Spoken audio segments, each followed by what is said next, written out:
Shubor nakaslem jong unongsan Hima.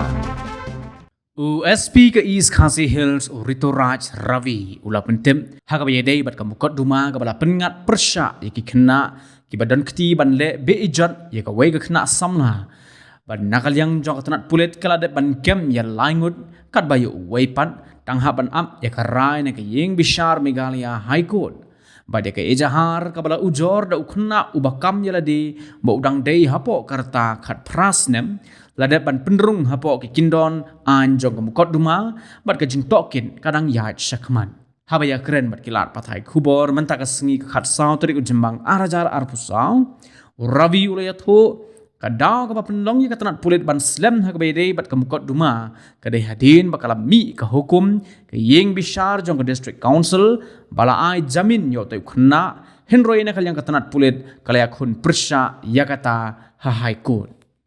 Regarding that case, 3 arrests were made, and one regarding one of the accused.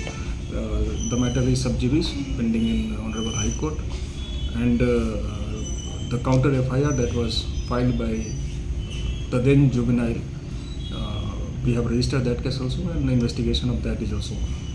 Why this one is pending in the High Court? It was one order was passed from here, from the district council court, and we have challenged that. So it's pending. So this is regarding the bail.